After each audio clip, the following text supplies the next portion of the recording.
Cool. So in 5, 4, 3, 2, 1.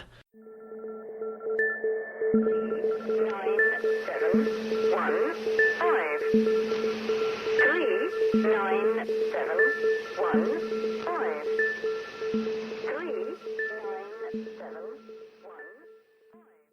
Welcome to Radioflash, Armada's dedicated podcast covering defence, security and the electromagnetic spectrum, with your host Tom Withington at the controls. As this podcast was being recorded, Russia's occupation in Ukraine was over 1.5 years old. The conflict has seen the shattering of some military aphorisms and the affirmation of others. One of these is that the road to victory is harder for the side which does not win and sustain air supremacy. To date, neither the Russian nor Ukrainian military has established air superiority, the essential prerequisite before establishing air supremacy. There are subtle yet important differences between these conditions. Air superiority tends to mean one side largely prevents the other from using air power, whereas air supremacy means that opposing air power is essentially all but nullified.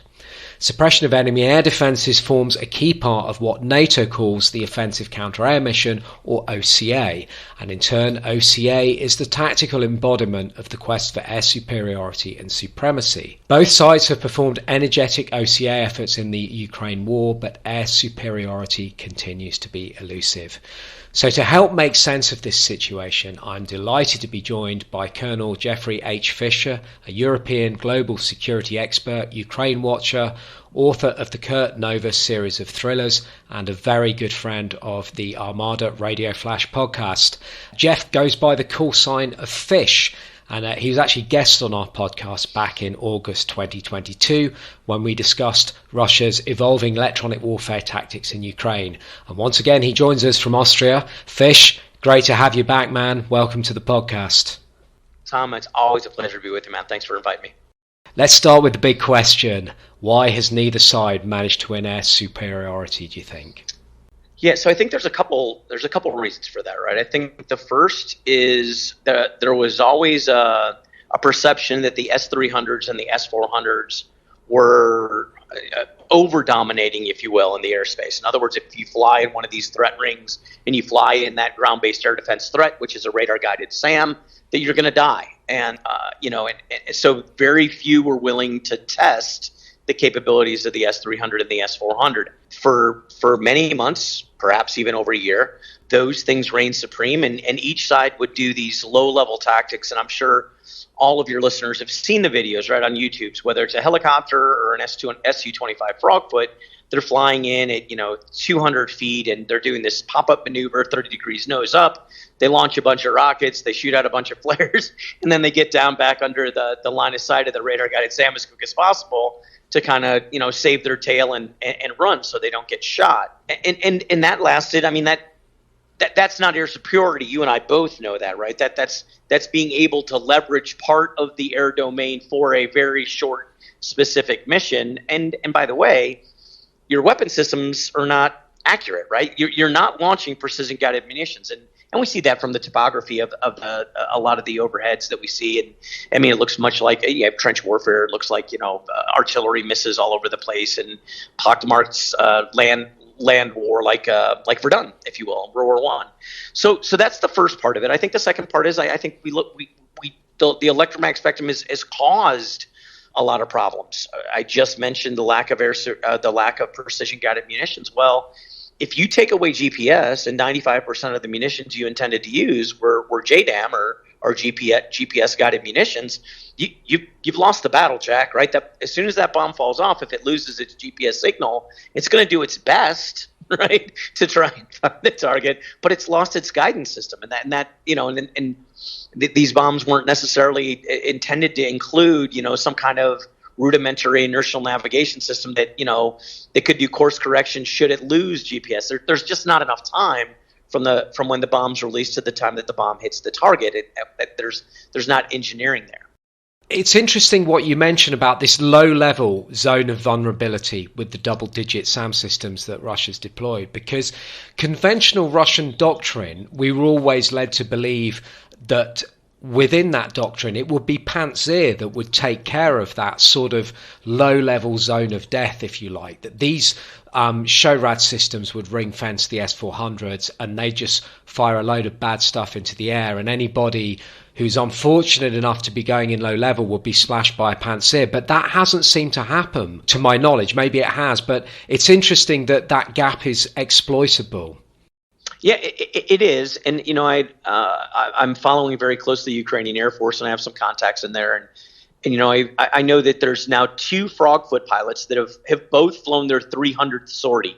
So that this whole notion that the Ukrainian Air Force is done and it's not flying, that's ridiculous. I mean, it is flying. It's not effective. We're definitely not seeing Operation Allied Force where the coalition back over Serbia, owned the airspace dominantly. But some of the things that I think that are interesting, right? That where I see a shift, if you will, and I'm cautiously optimistic that air superiority is going to be gained by Ukraine. It's going to be gained by one side or the other. But there was a Ukrainian MiG-29 pilot whose call sign was Juice, and actually he and I were friends and were communicating. Sadly, Juice was killed in an air incident, actually an air training incident, about a month and a half ago. And now I'm still in communications with his girlfriend, who's communicating with a lot of the MiG-29 pilots who are his friend. And she posted something really interesting. We talked about it. So Ukraine is claiming that it has destroyed 3 S-400s in the matter of the last month or 2 months, which is phenomenal, right? The whole systems. And the way that they're doing it is they're using little more than quadcopters, duct tape, and some old grenades, right? In other words, they're flying way slower than the Doppler notch that the S-400 was ever designed to be able to prosecute and shoot at. And they're flying over these things, they're hovering, and they're killing them. And now you're starting to see that air domain open up, right? We're starting to see some air-to-air engagements.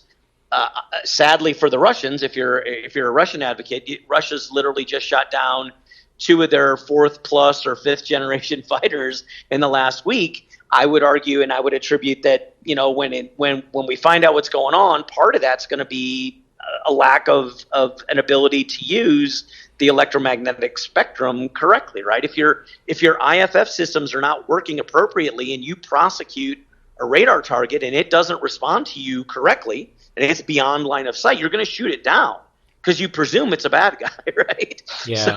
So if their IFF systems, which are based on the RF energy and they're in the electromagnetic spectrum, if they're not working appropriately, you're going to have more fratricides like this, and those are expensive jets, right? I mean, these are the newest fighters that Russia has.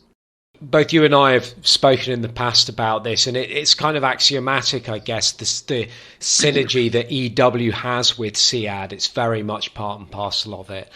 You mentioned about that sort of very interesting use of the drones with quite a basic response to a threat like an S-400, but nevertheless quite an effective one. What else do you think needs to happen within the spectrum? What else does Ukraine need to be doing to help it win this OCA battle? What that's going to look like, I don't know. When we talk about GPS, I think sometimes people who don't understand the concept, right, that the satellite-based construct, just believe that magically these little boxes tell us where they're at. But the truth of the matter is that if it's just a concept of time and direction of arrival, and you can start using other transmitters out there, cellular towers and things like this, that we know where their locations are. They're not, hundreds of miles up in space. They're far closer. You can actually start creating, I want to say, rudimentary GPS systems based on other signals that are in the environment. And I think that would be if this war goes on long enough, that would be a wonderful way to try and regain some level of precision in the battle space. I also think that communication systems are going to become vital. They're going to get jammed worse and worse, and they're going to have to find a way to actually maneuver in the battle space with limited comms or find a new way to communicate. I think when the F-16s do arrive, it will be interesting, and I've heard both sides, so I I'm hesitant to comment, but if the F-16 show up with Link 16, right, with this air data link that helps them and helps Ukrainian pilots find, fix, and finish targets without using their own radar, this is going to be a massive benefit and a huge success story for the electromagnetic spectrum use in the war for Ukraine. It will be interesting, won't it, if that happens? Because in many ways, okay, it's an updated use of Link 16 in a sense, but if you trace your mind back to the 70s, 80s, when Link 16 starts to come in, I mean, in many senses, this is exactly the kind of battle that data link was designed for, against dense Soviet, as it was in those days, but now Russian deployments of networked SAM systems. There's already systems in place on the ground in Ukraine that are Link 16 capable, right? You can get a Patriot missile battery system that actually can feed into the link, right? So really all you need is an air battle manager, a guy who knows how to manage and direct. I mean, that's an AFSC in the United States Air Force, right? So you've got the air battle manager who flies on AWACS.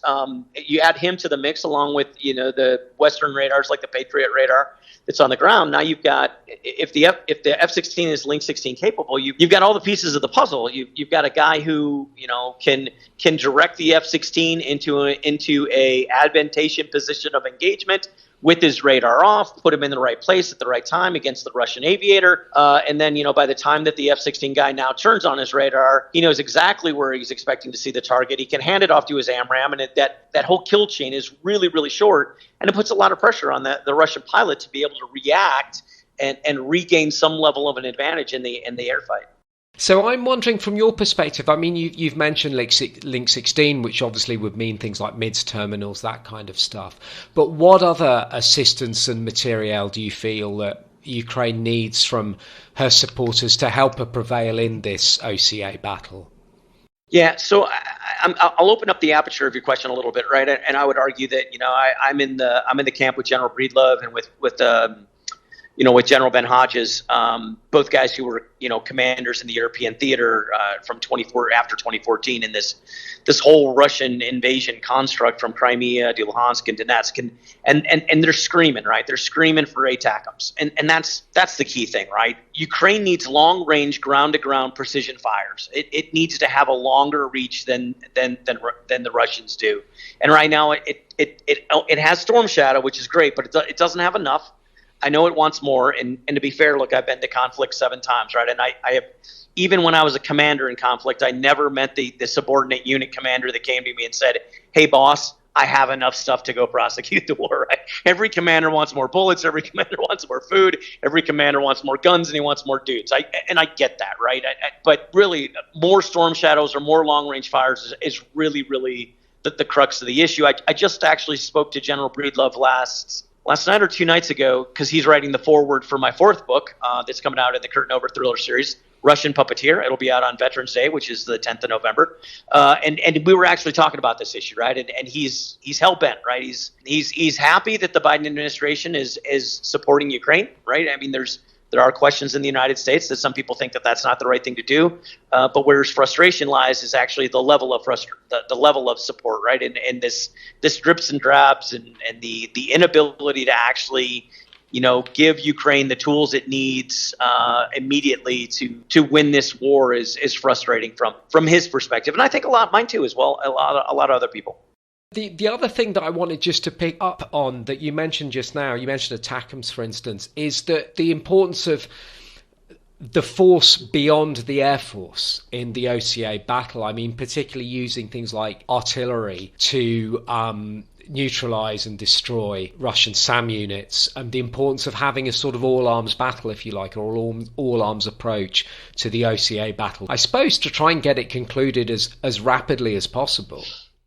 When you look at the traditional construct of gaining air superiority, right, the first step is you're going to send in your wild weasels and your prowlers or your growlers and your compass call and it's not necessarily to just dominate the electromagnetic spectrum, but what it is actually to blind radars and deny communications for a short period of time, because it doesn't last forever. and to roll back that air defense system, right? To go, the first set of targets are going to be those S-300s, S-400s, radar center, filter centers, and any kind of thing that helps the enemy build a coherent, singular air picture. You're going to take that away. And once that's taken away, now you're going to go in for that air-to-air fight, because you're giving your F-15Cs, you're giving your F-22s the opportunity to actually go fight in a air domain where the fight is really just in the air-to-air. You've mitigated, perhaps neutralized, we don't know, right? But you've mitigated anything from the air to the ground. They don't have to worry about, two chess pieces coming at them. They just have to worry about the one chess piece, right? And then once the OCA or the air domain or air superiority is gained, you don't want to give it up, right? Yeah. So you rely on intelligence, because the enemy's going to try and rebuild and reconstitute their ground-based air defenses. They're going to try and send waves of fighters at you. So it's a tough thing to do. Arguably, I again would argue that Ukraine nor Russia really had the pieces in place for something of that magnitude at the beginning of the war. Maybe Russia could have done it, but Russia took a calculated risk, and they believed that they would be in Kyiv in 3 days just by ground power. And that obviously didn't turn out.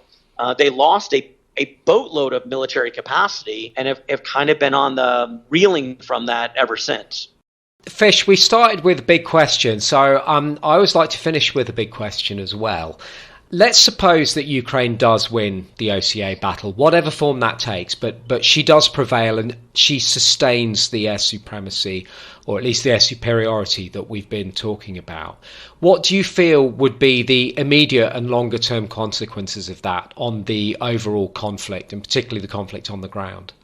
If I was king for a day, or I was the Minister of Defense in Ukraine, and I was, building the strategy what to do, if as soon as I knew I had air superiority, the first thing I would do is I would concentrate my air superiority over a given piece of the forward edge of battle area where I knew that my ground forces were going to make a push, right? Where they were going to try and break through a large layer of mines that have been laid in, defense in depth. Russia's really good at defense. I give it to them, right? I might not like the Russian military, but they're really good at defense, right?